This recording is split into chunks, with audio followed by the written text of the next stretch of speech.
मुख्तार अंसारी की मौत के बाद आज उनके परिवार में पहले ईद मनाई जा रही थी, जो पूरी सादगी के साथ मनाया गया।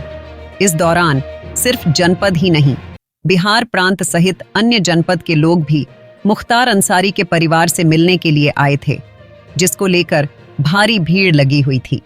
इसी दौरान मुख्तार अंसारी के बेटे उमर अंसारी लोगों के बीच पहुंचे और उन्होंने कहा कि आप लोग समझ सकते हैं कि हमारे ऊपर किस तरह की विपत्ति पड़ी हुई है। आप लोग हमारे जख्म पर मरहम लगाने के लिए आए हुए हैं। इसके लिए मैं आप सभी का एहसानमंद हूँ। आप लोग जैसे ही हमारे खुशी और गम में शामिल रहे हैं, आप सभी लोगों के दिलों में मुख्तार अंसारी साहब धड़क रहे हैं। हमें इस बात का एहसास है।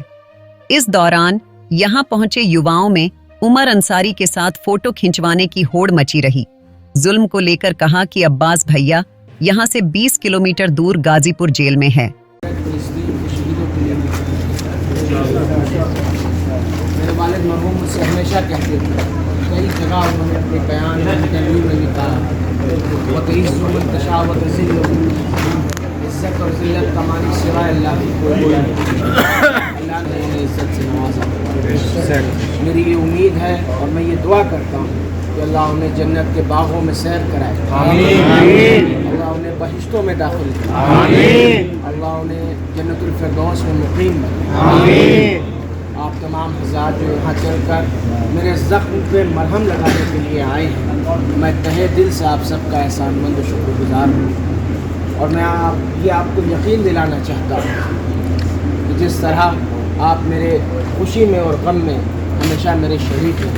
यहाँ लोग बिहार से भी आए हैं, आज़मगढ़ से भी आए हैं, मऊ से भी आए हैं, बहुत जगहों से लोग आए हैं। लेकिन मैं इस बात का एहसास आप सबको दिलाना चाहता हूँ कि आप सबके सीनों में दिल बनकर मुख्तार अंसारी साहब धड़क रहे हैं। इस बात का मुझे एहसास है और मैं ये यकीन दिलाऊँगा कि मैं उनका फ़र्जंद, उनका बेटे होने की हैसियत से जब आपको ज़रूरत पड़े आपकी मान सम्मान की हिफाजत के लिए, आपकी इज़्ज़त आबरू के लिए, मुझे भी अगर शहीद होना पड़ेगा तो मैं कभी पीछे नहीं हूँ।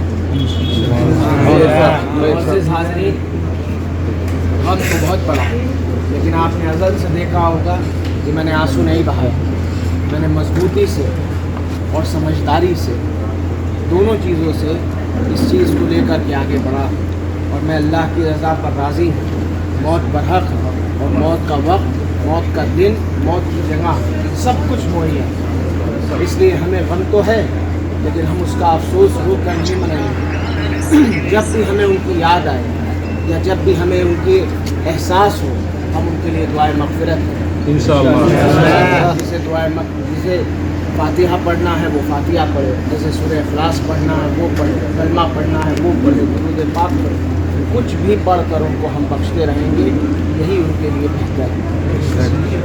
जुल्म का दौर ये है कि अब्बास भैया यहाँ से 20 किलोमीटर दूर गाजीपुर जेल में रख दिए गए।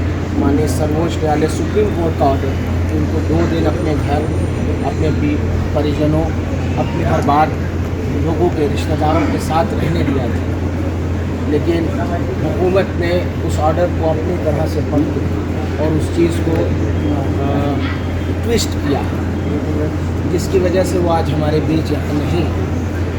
अब इसके लिए लीगल तरीक़े से भी हम आगे कर सकेंगे, करेंगे, लेकिन आप सबसे यही गुजारिश है कि आप लोग कोई काम ऐसा नहीं करेंगे जो कानून की नज़र में अपराध की श्रेणी में पाए। हम सब बहुत अक्लमंदी, बहुत समझदारी के साथ अपने मरहूम के लिए दुआ मग़फ़िरत की गुजारिश करेंगे इंशाअल्लाह। अस्सलामु अलैकुम।